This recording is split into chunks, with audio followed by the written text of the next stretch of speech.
Hey Scotties, I'm Heidi Jackson, Editor-in-Chief of the Scotty Channel. Welcome to G-Town You Know.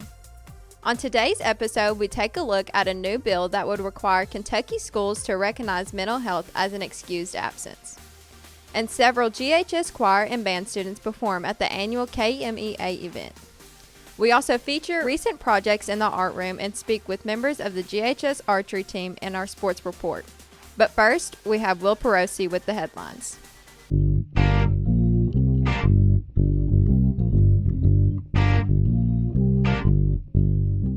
Good morning, Scotties. I'm Will Perosi, and these are the headlines. Masks are now optional in Glasgow independent school buildings, but they are still required on school buses and vans.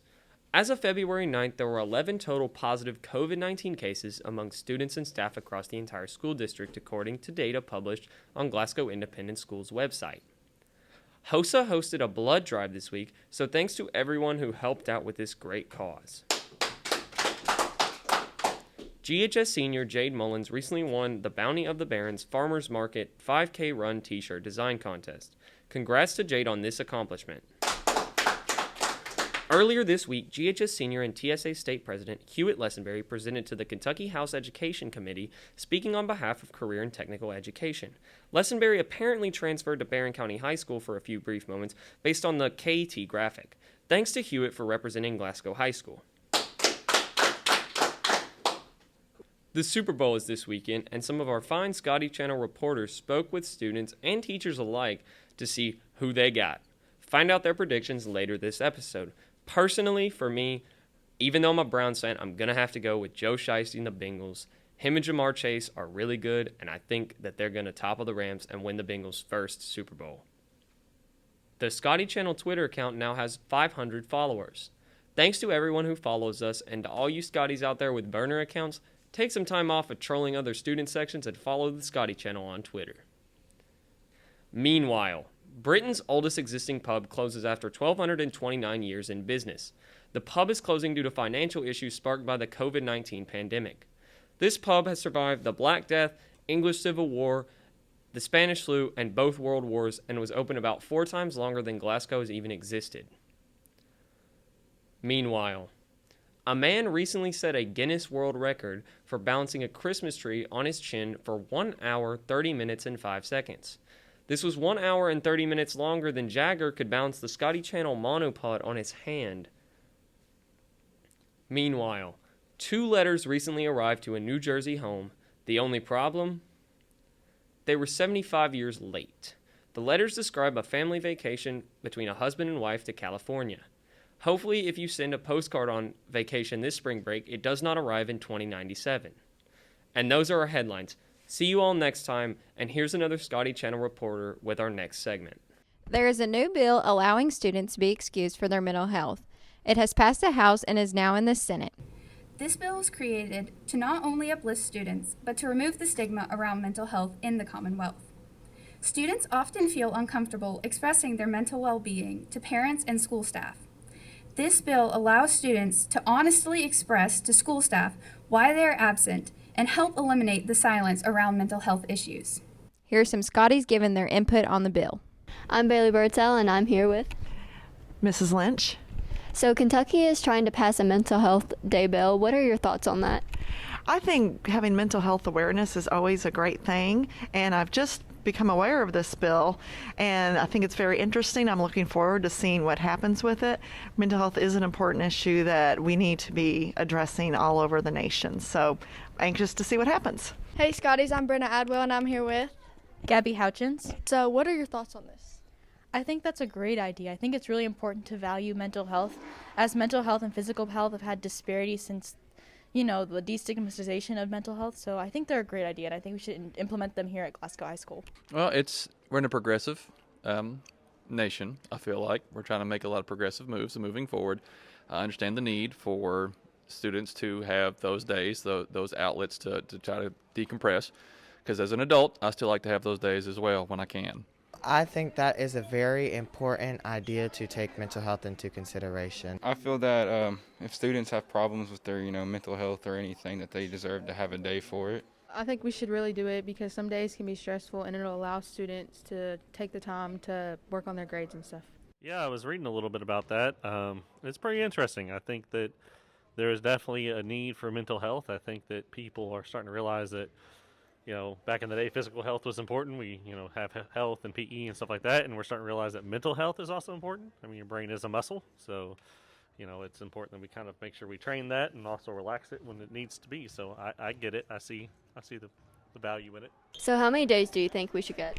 As many as necessary. I don't think it should exceed a certain point because it'll disrupt with the learning, but I think however many excused absences a parent can provide should be the same for mental health excuses. That's a tough question as well. Personally, I don't think that, 4 or 5, anything more than 4 or 5 might get into the point now where students are in school, I believe, 175 days, and if you miss 10 days, that's quite a bit of days on top of everything else. So 4 or 5 days, I think, would be the magic number for me. I mean, personally, I think that it needs to be probably more like 2. And the reason why I say 2 is as a teacher and a principal and all those other stuff, we have 2 personal days as teachers that, we're allowed to kind of, and a lot of teachers will do it for other personal reasons besides mental health. I mean, we technically don't even know what they use them for, but you can use them. And I do think those are important. I think anything more than that, though, I think that we also should have some steps in place of how do we fix this? You're taking these mental health days, but you're needing more than what's allotted. So how do we, obviously, we need to get your mental health where it needs to be. Does that make sense? If you're taking a lot, it's okay, well, there's some issues that we want to help you fix out, and I don't know what that looks like. I'm not in that world, but I do think maybe a couple days, and I think Mr. Crow said it's 175 days kids are in school. So if you kind of start getting into that 10, you start talking about 5 to 6% of their, time in school. That's a lot. So, but of course we always want to make sure our kids are safe and physically and mentally able to do. I'm outside the culinary room where culinary students are doing culinary things, making Valentine's Day treats for the upcoming Valentine's Day on this February the 14th, which is Valentine's Day. What are you doing, Will? I got distracted from watching the Scotty channel. Where can I find these videos? ScottyChannel.com. Word. Hey, Scotties, we're back with another game day weather report. I'm Ashton. I'm Karen. And I'm John Carter. Today the high is 67 degrees Fahrenheit. A storm is brewing. It's a bad night to be a Patriot, boys.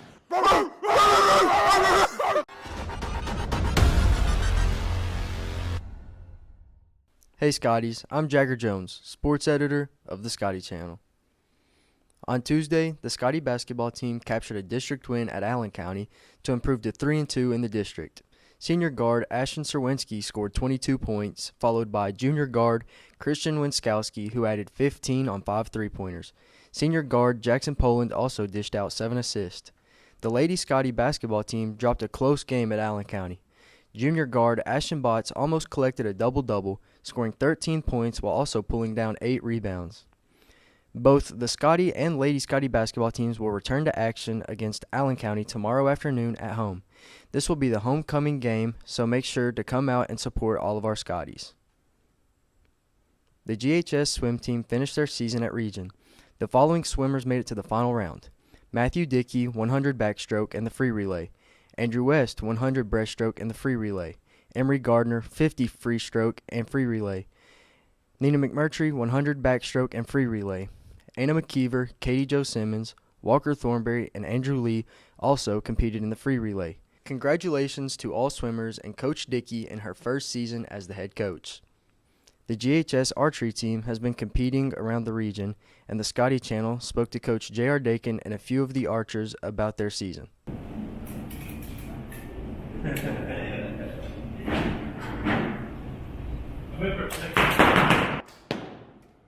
What's up, Scotties? I'm Ryan Randall, and I'm here with Riley Harper, Andrew Lee, Matthew Dickey, Isabella Bastian, Jesse Loxton, Jason Willis. What made you want to do archery exactly?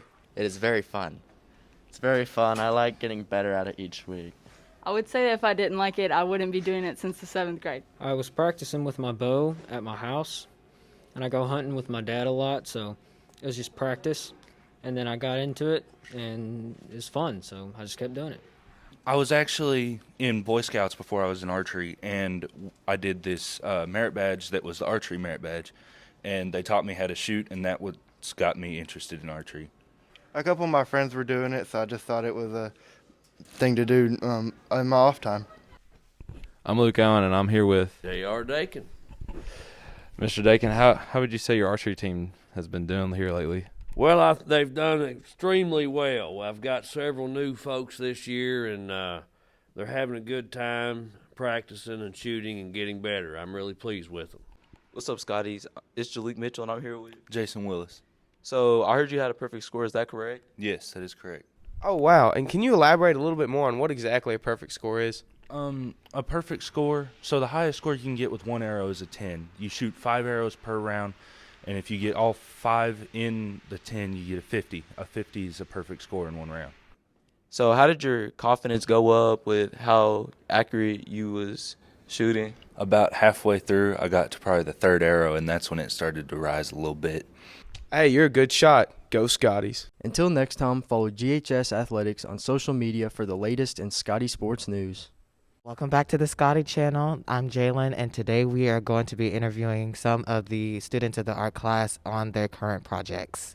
I'm Megan, and I'm here with Jake Kessler. And what are you doing right now in art? Right now we're practicing with positive and negative spaces, mostly to focus on value. And what we're doing is, you know what the yin and yang is? That's basically what a lot of other people in here are doing with the artwork that they're doing. We're taking like a small black piece of paper and we're transitioning from whatever we draw in this black piece of paper and transitioning it to a bigger white piece of paper. And eventually, when we have everything cut out of this paper, we're going to turn it around to where it looks the complete opposite from the other side of the paper. I think challenges would basically be cutting out the stuff from the black piece of paper and transitioning it to the white piece, because what I used was a knife, because using a pair of scissors would be a little bit more challenging than just, simply cutting out with a knife. And smaller pieces, because a lot of other people in here are probably doing something much more crazier and wilder than I'm doing, which is amazing and fantastic, but certainly smaller pieces would propose a bigger challenge. And I'm here with Jade Mullins. So what are you doing? I'm making a mask to explore themes of identity and context with the internet. And what's the most difficult part of it so far? The most difficult part of it has been trying to come up with what colors to put on it, because for this project I'm trying to go with black and white with colors for accents, but that's been hard to figure out where all of the colors go. I'm here with Bailey Birdsell. And what are you doing in art today? I am making a print for a photograph I took of a gas station, and I am just carving it out right now, and then hopefully this week sometime I can make a print out of it. KMEA is a conference that is for music educators, but also for students to participate in performance-wise. It's held in Louisville, Kentucky every year, and we just participated last week. So we had both All-State choir members and All-State band members representing Glasgow High School at that event. So they were each in ensembles of about 200 students from across the state of Kentucky, and they came together to perform a concert at the end of the conference.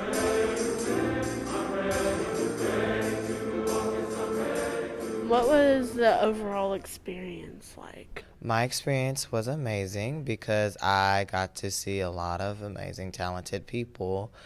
And it was also amazing because I got to showcase my musical capabilities in choir.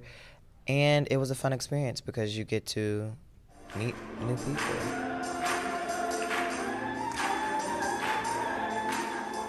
I'm Megan, and I'm here with Sophia Wyatt, Caleb West, Andreas Garcia, and Brendan Wilson. Deb Alexander, Waylon Griffin, Andrew West. It was a lot different from the last time I went because of COVID and everything, but honestly it was really fun. It was a lot of practice, kind of barely any breaks except for when you're eating, but it was really fun. I mean, it was really fun, really tiring, but it was really worth it. 8 hours of practice every day, 10 hours of practice with breaks in between. It was really extensive and intensive, but it was really, really worth it in the end. The concert was very fruitful. Mm-hmm. I guess just the songs that we did, they were really good. They were pretty difficult too, which is something that, it's pretty cool to play something hard like that. It challenges you. I like the overall environment. It's just like really fun to do things you like with other people that also really like to do those things. Thanks to everyone who helped out with today's show. Until next time, this is G-Town You Know. So, who do you have winning the Super Bowl? Well, I think the Bengals have a chance. The Bengals. The Bengals. The Bengals. I think it's going to be the Rams. I think Joe Shiesty and the Bengals are going to get the dub over Stafford and the Rams. The Rams. The Bengals. The Rams. The Bengals. The Rams. Who's in the Super Bowl? Definitely the Rams. One of the teams that's playing. I think that Cincinnati Bengals are going to win. Louise, do you think the Bengals are going to win the Super Bowl? Yes. The Bengals, 100%. Boston Celtics. And with Valentine's Day coming up, what is the idea of a perfect first date? Would either be taken to a restaurant or a movie date, probably. Go to Marquee Cinemas. Honestly, I think the best one would be Domino's for real. Like, it's a perfect, like, romantic area. I think McDonald's. El Mazatlan, Los Mariachis. Okay, why is that? Because, like, who doesn't love a good chicken and rice with cheese? You have to take them to fancy restaurants. I don't know. Louise, where's your favorite place to eat? Wendy's. Wendy's. Yes, if they would go to Wendy's and get a cheeseburger and french fries and a Frosty. Probably the movies, I would have to say. Probably going out to eat, like a romantic dinner. Movies. Good movie. Food Line. Why Food Line? There's such a variety of options to eat. A picnic at the sunset with cake. It's a hard question, but I'd have to say probably Papa John's. Oh, definitely going to probably the meat packing plant. I think it's a cemetery.